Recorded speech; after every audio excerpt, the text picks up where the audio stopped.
it says your colon collapsing imminently. What's your supplier of the corrugated board? I just got mine off Amazon and I see they're already going up more. These were like maybe $1.50 a board. Oh, that's good, thank you. You can also buy them from Nathan. I'm sure you can get them from lots of other places. I think that trick helped somebody else. No. So do you also do like mic count with like The amount. tonight? I cannot kill my bees. It's just not in me. Never occurred to that, so I can just catch the mites. how are you doing that? How often do you do this? Usually monthly. And I try and do it like, if you've smoked your bees recently, that will change the mite count. So you wanna do it before you're done crack the hive. I even changed my pen. And the University of Montana says that, a sticky board is pretty equal to the mite wash, so. We didn't find any mite tonight at all with a warrant. It's the nurse speech you have to kill, and for me to kill Yeah. a couple cups, and it's 150 bees, it's just like, oh. It's girls. That's the person. Like 20 Each one. I could have bee in my house every night and I can't still. Can you tell us what you spread on the board again? It's petroleum jelly, that's the lead. The other thing you could try also, get a spray, like a cooking spray, just spray it over with that. It's oil, that's all you're after is an oil. They used to use Crisco. But that's why you get in. But then you have to worry about, spreading it out, getting it thin, all that kind of stuff. What are you doing? Did you take over the meeting there? I don't think I took over. Showing your screen instead of. Well, I'm trying to share, set it up. So maybe.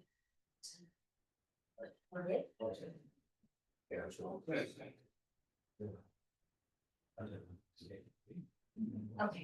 so. So right now, you're sharing.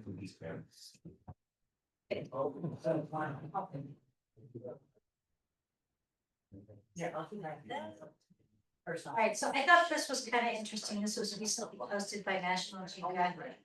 I don't know where in Africa, but here's a swarm of honeybees taking a rest on a rhinoceros. And apparently rhino didn't flinch, didn't try to get it. And then like 20 minutes later, the bees flew off. Welcome, everybody. We have a guest speaker today. Dean is going to be talking to us about trying to develop a genetic strain of bees that are hygienic and adapted for our extreme weather, very hot, very cold, of course, and very windy. So he's gonna be more of a two-part or three-part presentation. You're telling me something I didn't know too. No? All right. The way you described the presentation. Well, you're gonna be talking about mites and. Mite, intro, and but what we the have. picture is- The big picture is to become mite resistant for, in the whole region here. So that we don't have to keep treating our hives all the time. That's a big project. It's gonna take some years. Anyway, we'll get back into it when you're done. Yes. All right. Announcements. We are in desperate need of mentors. And we need women to sign up to be mentors. At our board meeting earlier this week, mentors are mentoring, up to 4. I have 9 people I'm mentoring. So you don't have to be an expert. you just have to be like a sounding board for someone. And, you know, two minds are better than one in terms of you see something weird and you start looking at information and trying to figure it out. So if you think you might want to be a mentor, being a mentor is great. You get to meet a lot of people who are interested in exactly what you're interested in. And of course, the more you teach, the better you learn. So it's really a great way to become a better. So please contact Henry if you can be a mentor, even though the season's wrapping up. There's lots of people that are thinking they're sort of attending meetings here and they want to know what it's like before they get their bees next spring. So it's never too late to sign up to be a mentor. We have a design for our new t-shirt this year. Design winner is Logan Lewis Mummer. And the Wasatch Mountains in the background, and Sago Lily, and some honeybees. And I will have, the t-shirt should be ready September 3rd, just in time for the fair on September 4th. Yes, Did you guys make some stickers too? stickers. So, or I feel like they would be a good, because it's like a beautiful, Yeah, beautiful thing. I think I'll have to ask the Maybe, board if yeah. it's in our budget. But yeah, it's very pretty. Utah State Fair, we need you to sign up. It is 10 days and Super fun. It is. it is a lot of fun. Nobody there tells you to shut up about bees. That's true. So, I did sign up, but I'm. Never go on. All you need to know is what you know. Because people are just they'll ask you the most interesting questions and some of them are just, you know, Most Off the people wall want questions. to do have bees though, and do Yes. like bees. and when they want to make your fees and. They want you to show up where the queen. It's like that. Yes. Yeah. They don't ask questions. At least you have bees, right? You got bees? Yeah. I don't. I went and I volunteered. My wife and I together with her team, it was a blast. Talk about what you know. Everybody comes along. My wife even got into it, so, you know. And they drink on Friday and Saturday nights, the questions they ask are completely. Yeah, the audience is different. Yeah, so it's myself, Rebecca, and then Rosemary couldn't attend tonight, but the three of us are gonna be coordinating you. As we get closer and I have more people signed up, so you'll probably get an email the 2nd or 3rd of September, and it will have. Where do you park? How do you enter it? Where is the building? Where are the bathrooms? How do I get water? All that type of stuff. What happens if, you know, there's a problem like the health crisis in the building? Who do you talk to? So all that stuff will be answered, and then there'll be a binder behind the booth that will also have that information in it. You know, if there's a place to park bicycles. I can bring it with you and stick it. I think there is. Is there a safe place? On the For what? east. Park a side. bicycle at the state fair. Bring it. Bring it. Just bring it, put it There behind are the counter. curtains. And you can just put it right behind the curtain, and it's just hiding like the room is used for indoor soccer. And so it's just hiding the bleachers. And behind the curtains, it's also probably where you'll change into your t-shirt, because t-shirts won't be ready until you're at your shift. Your first shift. Your first shift, yes. You only get one t-shirt. Where do you sign up to? Like, that's for the honey. Yeah, that's the next slide, so I'm almost there. Are you selling t-shirts there or providing information like about these meetings? So we'll have some type of signage about for our website, for the Facebook page, to sign up for the newsletter. Still, we may be able to sell t-shirts. But typically you have to have a different license from the state fair to do that, and so it's a little more complicated. You have to do sales tax. It's like a booth. Yes, and then you have to do the fair, their cut, so Yeah, so that's why we typically don't do that. But I wanted to say something about the honey contest and I have put a call in, there's some confusing wording on what is this? On the website about how to enter.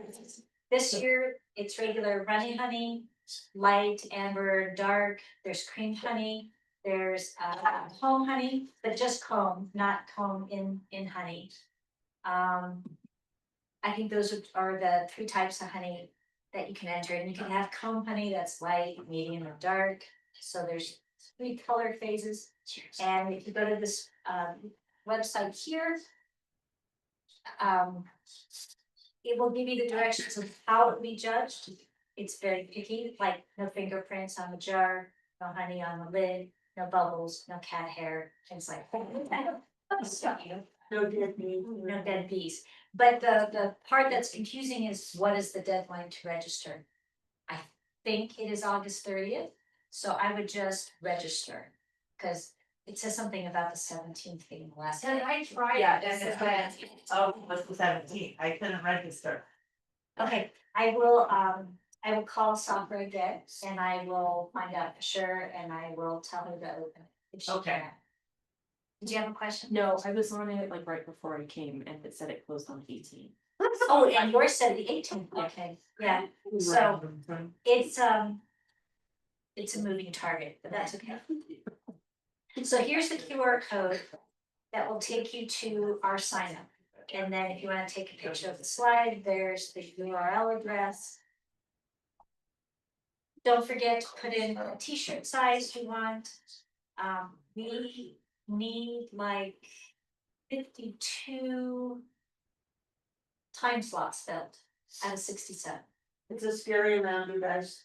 So sign up. If you're Unfortunately, mentor, most of them are doing- call your mentees and tell them to join you, and then call your mentor and say, hey, let's do this together. Make it a date, the 6 to 10 at night, there's hardly anybody. There may only be 2 people signed up for that whole 2-week block from 6 to 10. So it's a date, bring your date. And for this year, they're giving us some extra tickets, entrance tickets. And so if you wanna bring, one of Your your dates. kids or multiple children, let me know and I can probably get you, the tickets. They do need to be at the booth for at least an hour before they take off to do other things at the fair. But they're being more flexible in terms of who we can bring with us when we volunteer. Any other questions? Okay, speaking of state fair tickets, anybody here has signed up? Okay, so what I wanna do really quickly is so I don't, depending on how long you've been involved, ticket situation is always really Challenge. confusing, challenging. But you actually have them in your hand. So I have some of them in my hand and then which means you can't lose it, and then I will have electronic tickets that I will be trained on how to distribute. So how many days do you, I know you're up for We have 3 shifts. 3 shifts on 3 different days? Now, I'm going to, so one of my shifts, I'm there with 3 people. I thought I'd get rid of, if I could get rid of that one, I could sign up for one that has 0 people. I see, so you're gonna need 3. Yes. And then you need 3 separate. And how do I cannot unsign me on that one shift. Oh, you did, it won't let you change. No, it will not. Okay, I'll. You may have to remind me, because if I don't have it right written down, I forget. And then 3 parking passes. Okay. I feel like a lottery winner. You do. You could be a lottery winner. Yeah, and then you guys, We have the 3 of us together. 3 of us together, Yeah. and then 1 parking pass. No, we are all coming. Oh, Sorry. All right, anybody else already signed up? How many days? No, I can only do that. All right, Thank you. We really need people. That's good. It's 10 o'clock, it's okay. pushing my Tuesday, bedtime. Friday. And then, That's how I felt about feeling okay, that works out well because I took the 2 to 6. Okay. Then. Where did I put that pen or pencil? Don't. Oh, did I borrow it? You want to write down who's the one? Yeah. So. You have paper? I can give you. Stages. And what is your name? Yeah, we don't have this.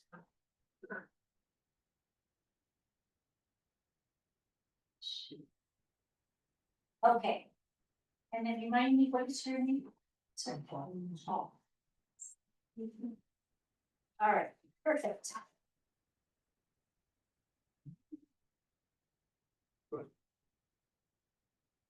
All right, so I started talking about this a little bit before, but how do you do all this? We will be sending you emails and it's super easy. The hardest part is finding someone to open the building in the morning. Someone's supposed to be there before 10 o'clock. But if you find that it's locked, hang out, someone will show up. And no big deal if they open things late. We will be parking in the same parking lot as last time, parking lot B. And it is not even a 10-minute walk. But give yourself time to get there because it's important that the booth is not left empty without anybody there because we need to protect the observation height.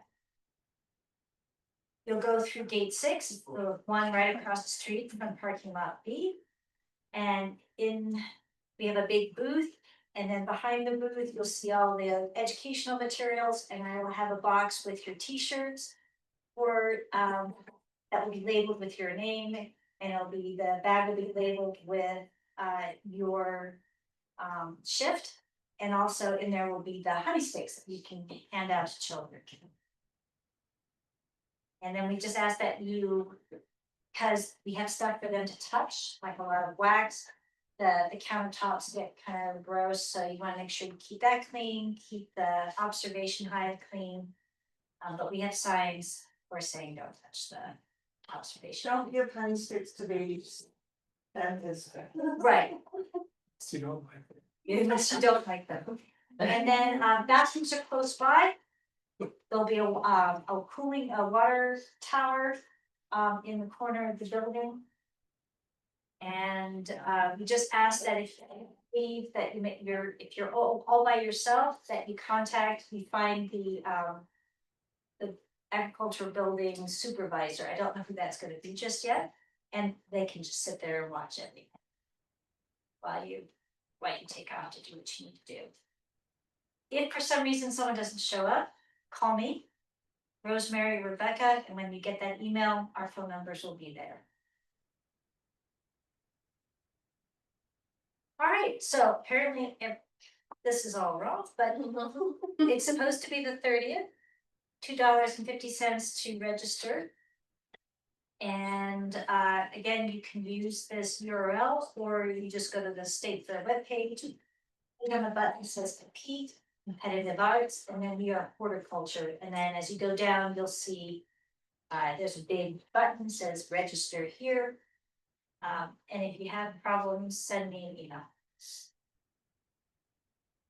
Whoops. Let's go back down with the days. All right. The other thing the fair is asking of us is people who want to do some kind of demo. And it could be anything, and they're short, 12, 15 minutes max. And the little carrot that they're dangling out this year is that for 30 minutes after your demo, you can sell whatever it is you would demonstrate. So if you made creamed honey, you could sell your creamed honey. Without having a license or anything through the fair. So that's pretty nice. And if you're interested in providing a demonstration, you have to contact soccer as soon as you can so that the demo is put on the calendar. People get an app for the state fair and then scroll through and see what are all the activities that are going on. So you want to make sure you contact soccer. All right, here's my plug for register your hive with the state. It's required by law. But the best part of it is that when something really bad happens, like I had a hive with American Foulbrood. And for one of the people I was mentoring, and they came out for free, they did the testing for free, and then they disposed of the hive and had to go into deep storage, where they put all the medical waste and stuff. Plus, if you're within a 5 mile radius of any kind of outbreak, you get a postcard saying, this is what's in your area, here's what to look for. And so it's important that you have this service because it's just invaluable. Plus, you can contact town's bee inspector, and even if there's nothing wrong with your hive, and they'll go through it with you, and you'll learn something new because they'll be focusing on something different than what you normally focus on. So I think it's a miss. Do we know if there is a cost for registration? $10 for like 10 hives or 20 hives. I think you're registered yourself, your person yourself, you don't fill out her height. Oh, you don't fill up per hive anymore? I think you just say how many times you have. Signing up for a meeting. Okay, yeah, it's just But it- $1. So, yeah, but the cost is The based. price is based on how I check. Like, That's ten, fine. you're That's right. covered in the ten. That's right. But there's different categories. This one, we're like the hobbyist. And it's under 50 hives. It's a Yeah. small number. Yeah, it's just 10. Oh, 20, I think it's 20.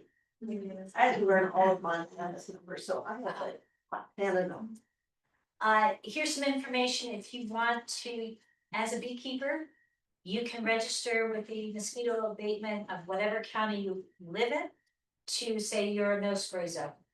Or if, depending upon problems they're having, they may say we have to spray, but they'll give you a heads up so you can cover your hive or you can figure out what to do. They don't make it easy to find, so that's why I put down this link here. You find a phone number, you contact them and say, email me a no spray zone request form. This is done every year. And if you missed anything, all these presentations will be up on our YouTube channel, Wasatch Beekeepers Association. Super easy to find. Can you go back to that previous slide, sorry, This slide, next one. Thank you. all right. So we have a date for the fall banquet. It's Saturday, November 8th. It's at the Cottonwood Heights Community something, I don't know. But we'll get you the address as we go soon. Banquet is potluck style. And so it's always loads of fun. There's always all sorts of wonderful food. We'll have a silent auction. And if you've got bee items or other things, like children's books or whatever, you can contact me or Ashley, and we'll collect the items for you and be part of the silent auction, which is where we get most of our money to do what we do. And then big thing is elections. And this year's kind of like last year. We're gonna need elections for for just about every position.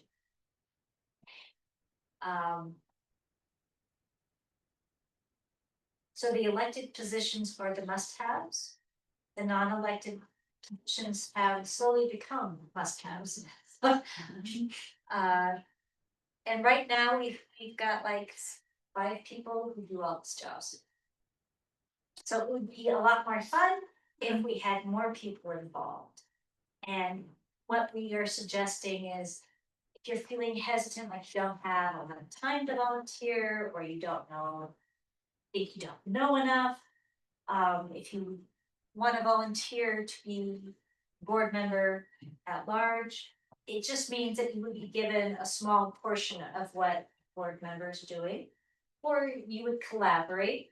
And so 2 people are thinking about new speakers to bring in, or how to improve our educational program, things like that.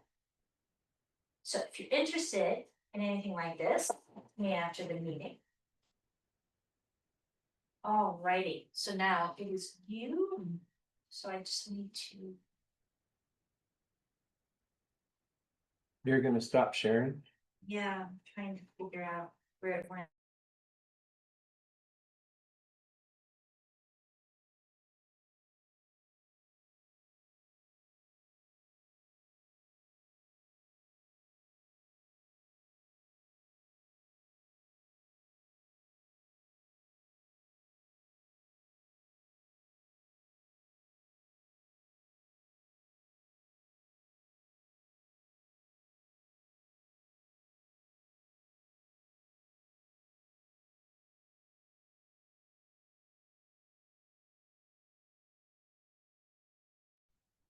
Let's see, you can hear me in here?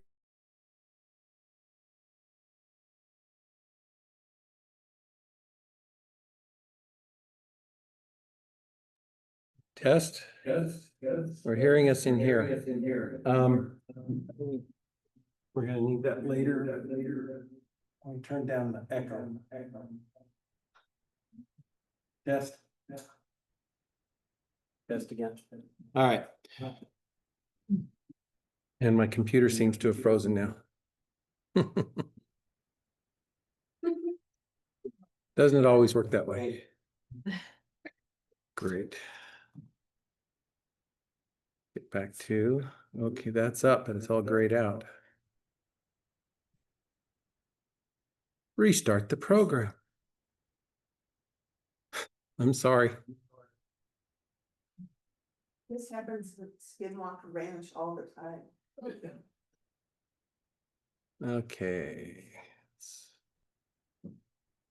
All right, we got that up. This advice. We'll get rid of some You better run. Zoom. Oh. Yeah, you can't come to the meeting. You must not take it very important. Taking care of our mothers. Will they still be recorded? Okay, I think we're ready for starting. Let's hope it works. All right, I have a plan, and the plan that I have is that we become mite treatment free in all of the region here. I'm sorry for the echo. To become mite treatment free, there's some things that have to happen. One is we have to know how many mites are in our apiaries. I mean, literally know what our apiary is doing. But to become mite treatment free, there is, has anyone here heard of Varroa sensitive hygiene, VSH? Couple of people. There's a new thing, you have too, sweet. VSH is a trait that we want to be able to spread, and it's very difficult to get VHS to spread. The reason that it's difficult is because we can't control the drones. Okay, let's see if I can get this to work. It's not going to work, is it? Turn the volume down. Feedback. That, I know we have the feedback. You turn the volume on your laptop all the way down? Well, it's coming from this microphone. Okay, I got to see if people can still hear me at home. Test? Yeah, they can hear. Wow. I know, but I've also got something that's going to make noise, so I have to be able to share it. Okay. Goodness, how do I get this to go away? Oh, no. Yeah, I turned that one down because that's going in the room. No, I've got it going. Okay, so the challenge that we face with controlling drones is that a virgin's going to mate with up to 40 drones at a time, you know, when she goes out on her maiden flight. She never goes out again. Hygiene is expressed, according to what I've been researching, by up to 60 different alleles in the genetic makeup for the queen and what she mixes with a sperm. So when that mixes, then it does this thing where they mix. And so you may or may not get the full effect of the hygiene. But VSH can only be detected when it's being detected in the workers. The queen, she doesn't go out and do anything with the brood. The drones, they just go off and you know, they fly. It's the workers who have to express it. They are the ones that have to look at the problem in the brood and then take care of it. So what we're trying to do is figure out how to get this genetic expression to go into those workers. The queen, she's the one that carries it, but the workers are the things that we have to test to know if it's working. Okay, so that's why tonight's presentation is going to be on how to test or what we get from testing for mites. The question that comes up is, why are 2/3 of the mites in the capped brood and 1/3 are phoretic? Is anyone familiar with that? Okay, so do you know why there's 1/3 out and 2/3 in? Look on the screen real quick. You'll see that the days that the worker brood is capped is about 12 days. 6 to 7 days, they're not capped. Where are the mites? When they're not capped, they're out phoretic. They're on top of all the female workers. When they are capped, they're inside the brood reproducing. Okay, so 2/3 of the time they are in a cell. 1/3 of the time they're out on the workers. That's why it's a 1/3, 2/3 ratio. You can only affect, if you have brood, 1/3 of your mite population. Okay, so how do you deal with that? The mite will reproduce by going into a cell just before it gets capped. She waits till it's capped, and once it's capped, the foundress mite, she then 30 hours later will lay her first egg. The first egg is always a male. After that, 30 hours or so later, she begins laying females. The male mite matures first. As soon as the female becomes mature enough, he will mate with his sister and mate with any of the sisters as they come out. The only mating that takes place in the mite population is between a brother and its sisters, okay, inside a cell. So it's the only way that works. So if you look on the screen real quick here, you'll note that the founders, that's that red thing in the middle. You've got the entire population of all the mites become available only in thirds. So if you treat today, those mites, now whatever remains, because you're training your mites to avoid whatever treatment you put on it, 2/3 didn't get hit, 1/3 did get hit. And anything that survived that hit that you gave it now has gone inside. They're reproducing mites that are now resistant to what you just did. Does it make sense? That's Oh. not actually true. That's why they can build it up if we're not careful. I know so far, I get it, okay? All right, so I had a thought there on the right side. What if you treat 3 times in a row about 7 days apart? You'd knock down all of your phoretic mites in thirds, if you will, because everything that now has, was in now comes out. You could do this while you still have brood being covered instead of waiting for a broodless period. Just hit them with something that is not going to hurt the bees 1/3, every 7 days. And you could go through the cycle probably more often than once. It doesn't just have to be 3 times. Nevertheless, that's what you're up against. The reason I put this screen in here, this picture, when we treat our bees with some things, they affect the brood, and sometimes it kills our brood. And that's what it begins to look like as the brood is being damaged by whatever the treatment is. So what we want to do is try to avoid doing that. How do we move forward? We have to understand that cycle that I just showed. Okay, so we want to avoid treating for mites when it's not needed so that we're not starting to raise mites that are resistant to that treatment. We don't want to just simply treat all the time. We need to know that they need to be treated. Otherwise, what if your bees could handle the whole thing, right? If your bees can handle the mites and they get rid of them on their own, you don't need to do anything. Okay, so how do you know how many mites are in your hive? That's the third bullet point down here. Mite testing methods that I'm familiar with. Everyone here is probably familiar with the alcohol wash or one of the wash types. You can use soap, you can use sugar shake and things like that, right? You knock the mites off during that time. There's a question that I'm going to ask you about that treatment in just a minute. What about sticky boards? Do they work? What do they tell you? Do they tell you what's inside the hive or just what was able to fall out? They only show you what fell out. You don't know how many are actually in your hive, right? At least the alcohol wash or one of the wash methods, they tell you what's in the hive. But both of those don't answer this one question. Let's consider the third one. Has anybody heard of John Harbaugh and the Harbaugh assay? Any at all? The Harbaugh assay, I'm going to show it to you in a few minutes. The Harbaugh assay is where you actually get a frame of brood, you go in and you actually pull out the brood at a certain stage of its development.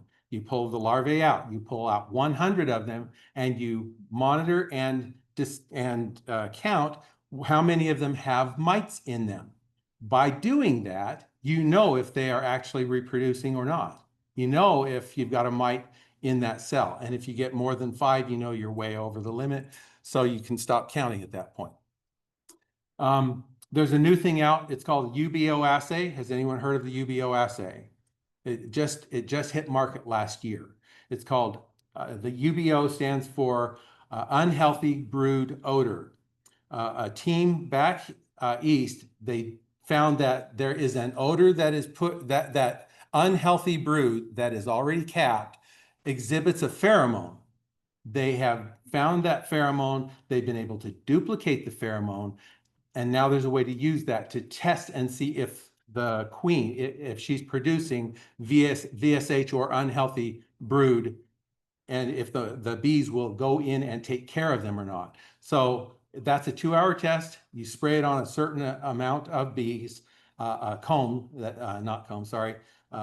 brood, and then you put it back in the hive, you pull it out 2 hours later, and you can see whether the bees actually uncapped it to look and see. You've probably seen uncapping behavior in your hives.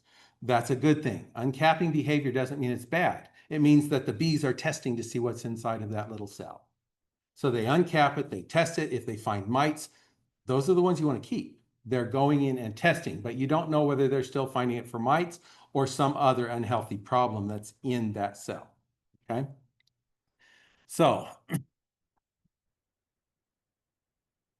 can we control mites using washes? Randy Oliver started. In 2017, Randy Oliver started and he had 1,500 hives. Out of 1,500 hives in his giant apiary, he found a single hive that had 0 mites. 1 out of 1,500. And he started from there and he requeened little at a time until now he developed his own bee strain, and he's the one that developed the Golden West bee. That is Randy Oliver's. It's sold through Oliveira's honeybees, OHSBs. So that took him 8 years to get 1,500 hives essentially in his own apiary so that they were mite resistant. Okay, what about the sticky board? In the UK, there's a region south of London where they became essentially mite treatment free by using the bottom board, the sticky board. But they got their entire group of people to use the same method, and then they would replace the queens that weren't taking care of it. And if they got low mite counts, they would keep those queens. And so they would eventually build it up. It can be done. It takes time. That's the problem. Now, people have already done this work. So my proposal is going to be that we build on the back of others. The Harbaugh assay. John Harbaugh discovered the VSH trait in honeybees in 1995. That's a long time ago, 30 years. Since then, he learned how to let the bees take care of things on their own. Since I have to hurry, I'm going to go to the next one. This is Corey Stevens. Has anyone seen him before? Corey Stevens is back in, I think it's Missouri or Mississippi, one of those M ones. This is the Harbaugh assay. Oh, come on. That wasn't supposed to be what you did. Go back. Why don't you work for me? There we go. Try this again. I am Corey Stevens. We are going to VSH test today. You can't hear Don't it have the very well. exact same forms and the exact scoring guides that we're using today. They can hear it. And that was developed by Dr. John Harbaugh. Can you hear this? He and his crew out down at the USDA lab discovered VSH, so that's what we're using. And just to do, whenever I start uncapping, like I said, you're looking for ones that are you know, like these bold ones here are purple eyed and are starting to get a little bit of pigment. You like them to have a little bit of pigment past that. If they're purple eyed, they'll, whenever you grab it with your forceps, it just disintegrates. Yeah. So really, if you have just a little bit of pigment, it's much better. Like these dark ones here, you know, they're about ready to. Say that again. He's pulling out larvae. And then you want to examine the body, make sure you don't see a mite on the body. Sometimes they'll be down in the cell. And what I normally do, this is a grafting frame. You can use different techniques, but I just make little piles of 5 because you have to count out to 100, sometimes 200, if you're really wanting to get a solid score on some that don't have a high mite load. Okay, this is what they look like. That's coming up. And go to the next slide. This is what the mites will look like down inside. This is a reproductive cell. There's a male, few daughters. The founder's crawling around in here, but she's being invasive. Okay, so the Harbo assay goes in and actually just pulls out 100 almost ready to emerge little larvae. Until that time, and what you do is you just simply count how many of them are reproductive. Now, the question I was going to ask you earlier, how can you tell if a mite that you have on a phoretic mite, it's one that just drops out in an alcohol wash, drops out on the board. How can you tell if that mite was a non-reproducing mite versus a reproducing mite? You can't, not possible. So what we want to do is be able to know if they are reproducing or not. A mite can only reproduce about 3 times and then she's done. If she's interrupted in her cycle of reproduction, then by being interrupted, all the babies die because they never reach maturity, all the ones that were inside the cell. So back to that picture that we saw. It's according to the research. A drone, they like. It's not the drones. We're talking just the workers. Yes, they do. We don't care about the drones. Don't care about the drones at all. The bees that are in VSH colonies, they don't go after the drones. Not most of them. They leave the drones alone. They don't care. They only want to manage the mites that are destroying the hive. They don't care about the drones. Okay, so you'll get more mites in drone. That part's true. And that's what's going to keep the cycle in place because some drones are going to reproduce. Okay. The last one here of the 4 that I was going to talk about is the UBO assay. The UBO assay, as I explained earlier, they found a pheromone. And that pheromone they can reproduce, and there is now on the market the ability to test for unhealthy brood odor. It's not testing for VSH.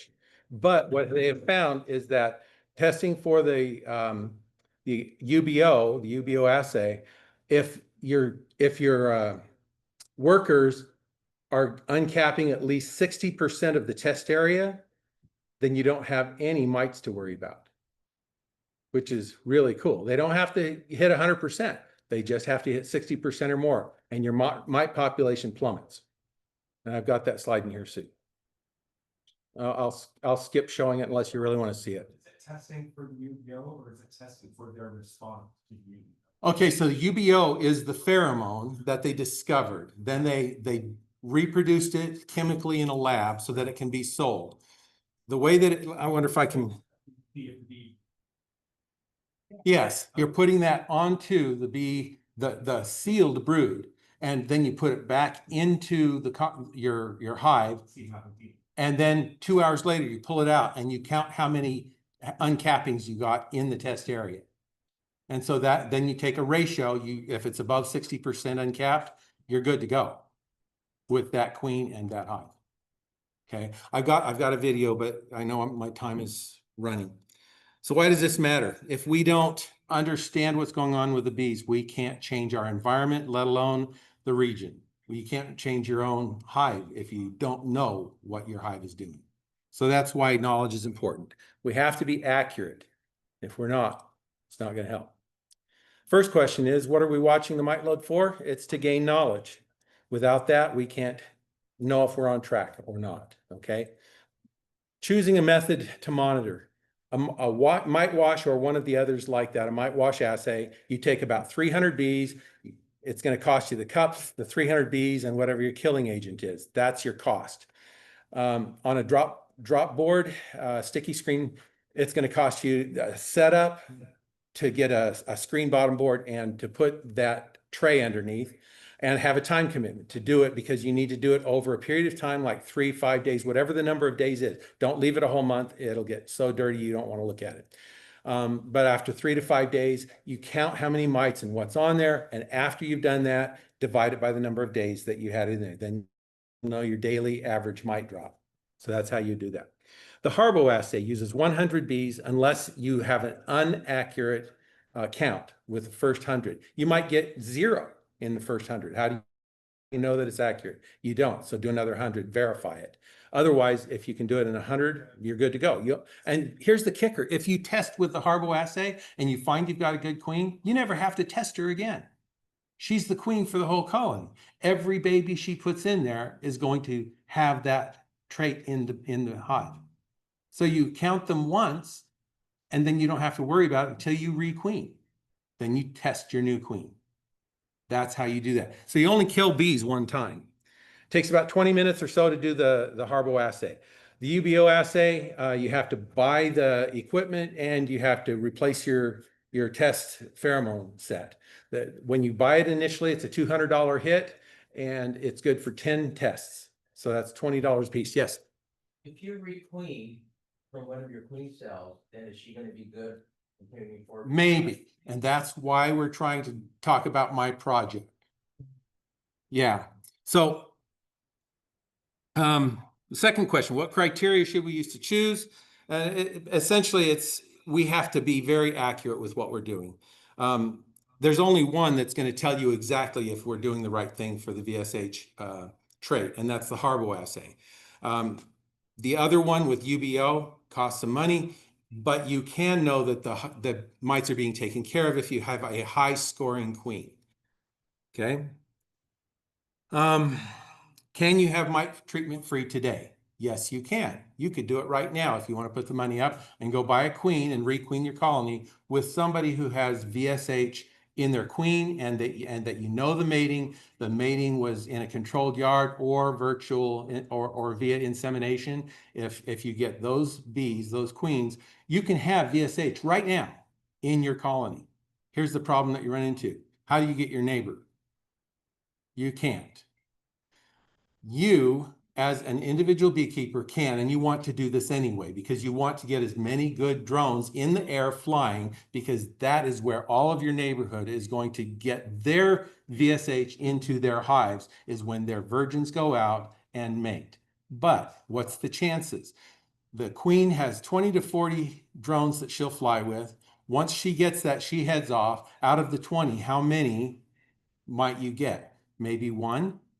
And that's a maybe. You don't know. And if you got 1 out of 20, then that mixing of the sperm, now you only have 1/20th of your hide that's going to express the trait. That's not a very high thing. So what we want to do is continue to build the trait in our bees. Okay. This is what Kara Wagner found out. This is out of a scoring of 2 different apiaries, where she took a high scoring apiary and a low scoring apiary. She took splits off of them both. And with those equal splits, she took one of her hives, put it into the low system, one of her low into the high system. And then she measured also the high and high. And so high and high, high and low, low and high, low and low. So 4 things here. What she found was that with the UBO assay, she lost in the daughters 16 to 30% of the trait. That was for UBO. But that's just one of the genes. If you don't maintain keeping strong queens that are mated with good drones, you can lose or dilute how much your apiaries are going to be covered. Okay? So that's what this screen is showing. This is where she found that the 60% threshold if you look at all the things on the left side of that round circle, that's where they still found mite drop or mite load. Everything from 60% and above, there was no mites. So it was covered. And if you have a UBO queen, and the UBO queen is now open mated, and she does not have something to strengthen that, it still maintains a strong VSH quality. Or this is not hers. This was something that Corey Stevens did. But his daughter queens still expressed enough to keep the mite load down, but they still had some that came back. So what we're seeing, therefore, is that if you don't maintain strong VSH in your drones, that you will have a problem. Now, my little project here is about developing a DCA. Know what a DCA is? Anybody that doesn't know a DCA? Drone congregation area. So drone congregation area is that within a given area, all of the drones, they fly looking for where the queens are, or wherever they fly is where the queens will go to get mated. When that happens, the queen then will get mated with those specific drones. Now, if you have a DCA, a drone congregation area that you're monitoring, measuring, and making sure that it's good, all of the queens will then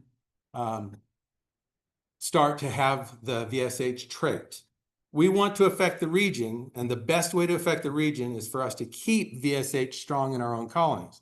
But we also don't want to lose our local bee population. So the reason not to just go buy somebody else's bees, but rather you've got bees that have traits you like, whether it's to make honey, to be virulent, whatever it might be, you have bees that you like. Instead of replacing your queen, like we talked about before, take your virgin queens, get one started, get a nuke, and then go to the DCA, let her mate there. All of her progeny from those drones, which is now just the workers, because all of the drones, they will only be from the queen. She has to bring the VSH trait in through the drones. If we can get that spread really strong, that's where we start to strengthen the area. And with a DCA, if we go forward with this project, I think that we have a chance for success. Mm-hmm. Yep. This would be a very large. I'm looking at 5 mile area radius. 5 mile radius from the very center, you got 2.5 miles in any direction. So if we bring our unmated virgin queens with a nuke, we bring that and let her mate from the center, and then all around her, the only thing that would be is VSH drones. That's how we'd manage that. To do that, we need to have at least one large area, a large plot of land, or an area that we can have to control. I've looked into costs, and some of the ways that we would do that are very costly. It could cost 15 grand. Others, a few hundred to 1,000 maybe, if we can get trust lands, or if we can get private people who have land enough, large enough, or a few of them in an area that does not have managed bees, then we can do that. I got with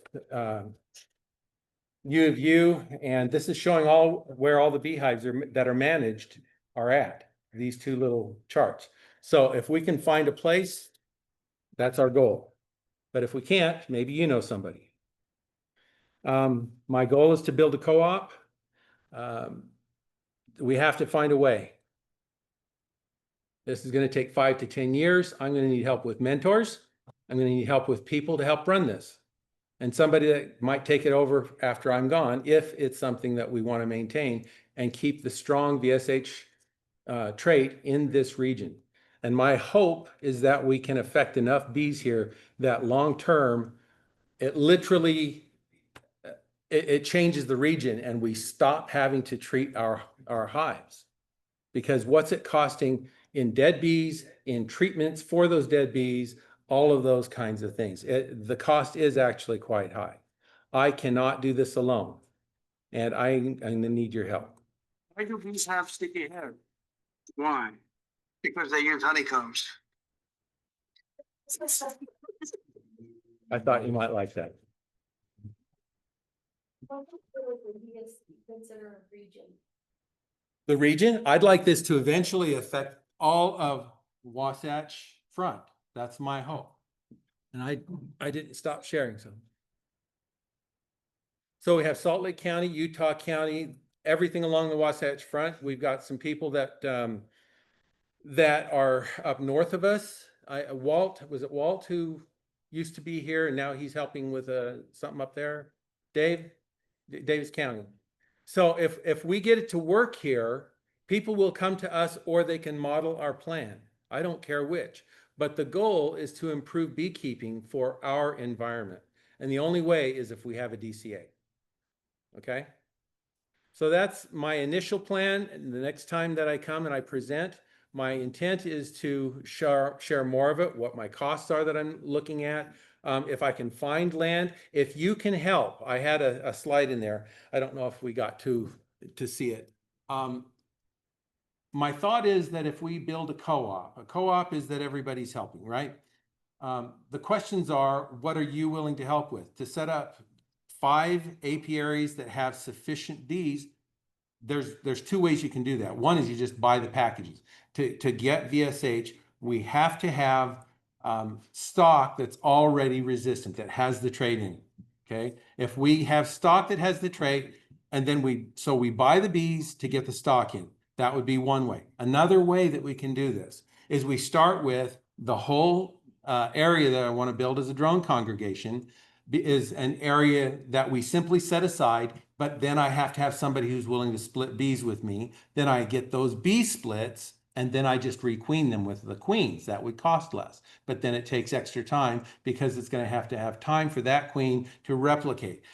It takes, before you can test a queen to know if she's VSH resistant, is going to be at least 60 days to know, because she has to start replacing all of the babies that are in there as she must have set, sorry about that. Let's see if I can get that back up.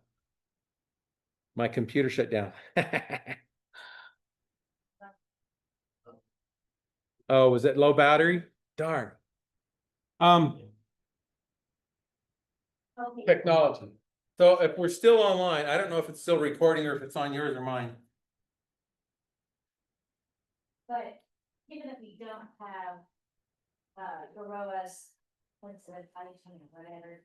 I wanted to just give you some resources, if you think this was in the June slides and presentation, which should be up on YouTube. Have you been putting them on YouTube? I don't put them there. Yeah, and now that Kat's not. I haven't been putting anything anywhere. All right, well, I'll try to remember to do that. But anyways, you go to the Honeybees Coalition. Just type in Honeybee Coalition. They have a Varroa app where it kind of walks you through, like, what are you seeing? What are you doing? And where are you in your population? Right now, our population is on 9, we're population sizes are decreasing. Another really great place, and they have a nice PDF that shows you all the available mite treatments. And then there are all these columns, like, and you have brood, you have a honey super, what temperature, safely use the chemical. And that is the Connecticut Beekeepers Association. And it's their Varroa treatment comparison chart. But unfortunately, what I wanted to talk about were on that chart, all the synthetic chemicals don't waste your money because the mites are resistant. So you're left with essential oils and you're left with organic acids. So the essential oils, Apigard and Apilar, they can be used at high temperatures when it's hot, like we're experiencing today. I have not had to put the Apigard on a queen side, so I don't use it anymore. I know other people who've had great success. Organic acids, you have Api bioaxyl, Hopguard, and then oxalic acid vapor at these high temperatures. Once we get below 85 degrees, there are other organic acids that become available in terms of safety for the bees. the other great way of, trying to deal with this, we talked about this a bit in the apiary where you have, some people like to put in, a honey frame in a deep, when the bees build out the comb underneath that honey frame, it's usually large comb size for drones, you can just cut that off, move it out. And potentially get rid of a lot of mites that way, or if you're seeing still that your workers are directing the queen to make lots of drones, scrape them up. When you scrape them up, take a look at it and see how many mites you see in there. You can take the whole drone frame and put it in your freezer and give it back to them. And they'll clean it up. All right, yeah. Yeah. And then you could do And it, just use the wax, they use wax again and. yeah, Use the green. yep. And then brood breaks, and there's various ways in which you can do that. For queening, if you cage your queen so that there are fewer capped brood, and then things like oxalic acid vapor is going to work really well. And some of these other essential oils and organic acids.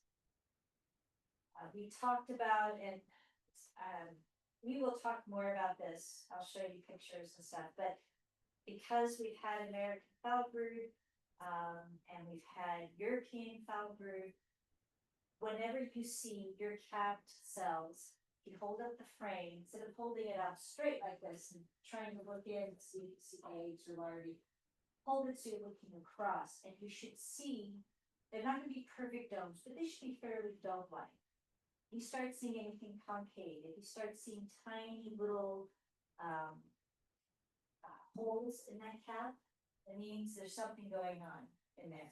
So stick a pencil, a toothpick, a Q-tip, whatever, and see what you pull out. Just poke it in, swirl it around, and pull it out.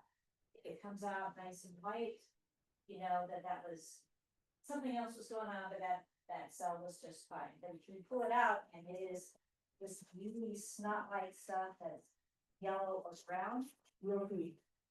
Yeah, it's ropey. Then that tells.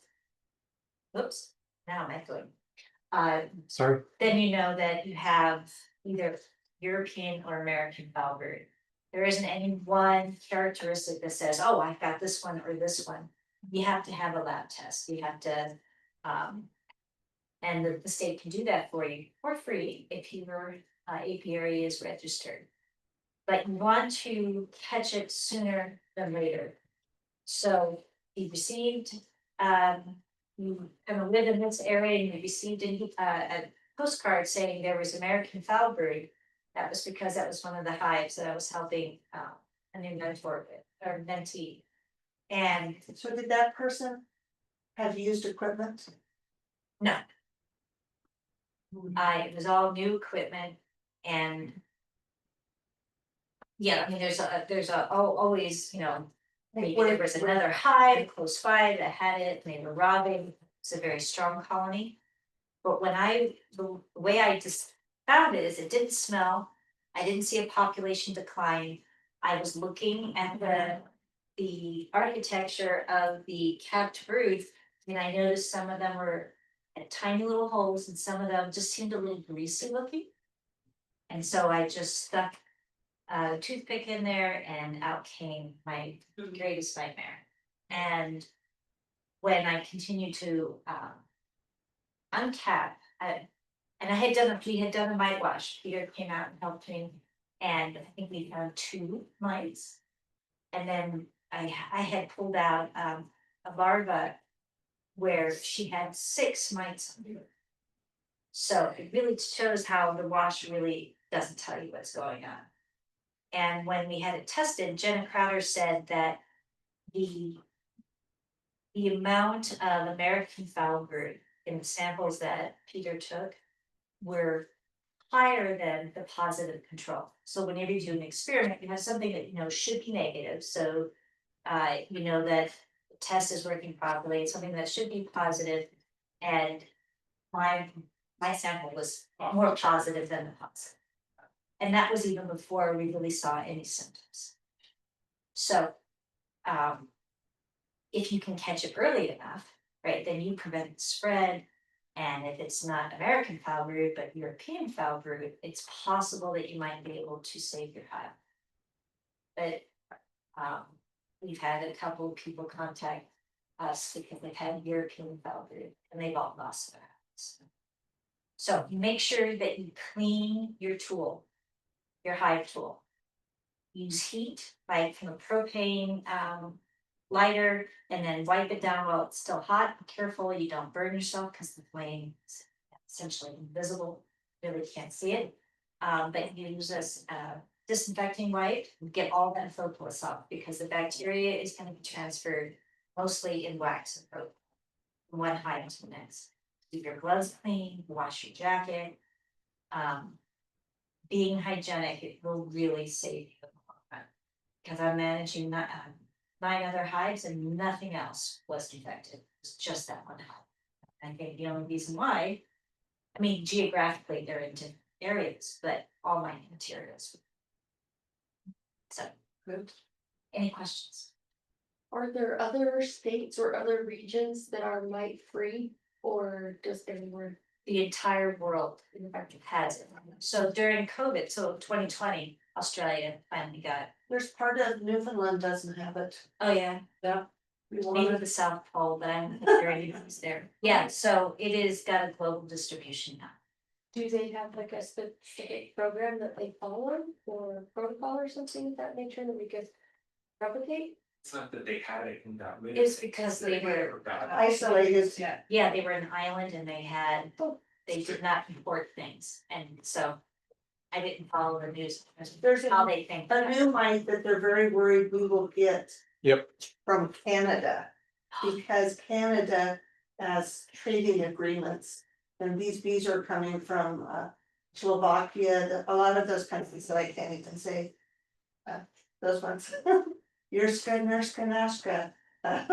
Yes, And they're very scary, they're mites that make varroa look tiny. yeah.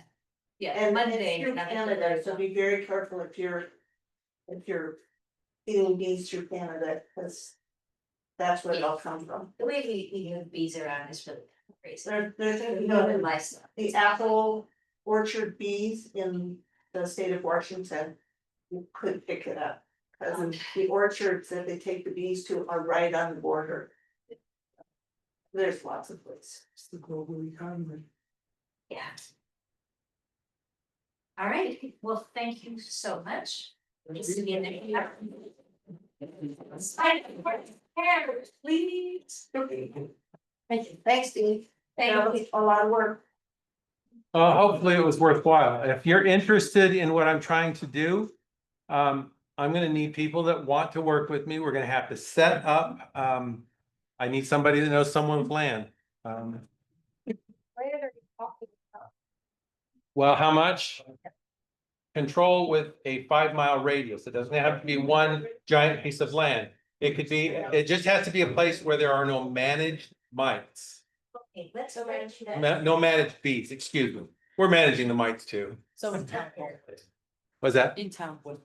In town is, yeah, it's a problem because we're too close. If anyone wants to see these two maps I've got, Salt Lake County and Utah County, this is where all of the managed bees are. They're everywhere. I'm sorry.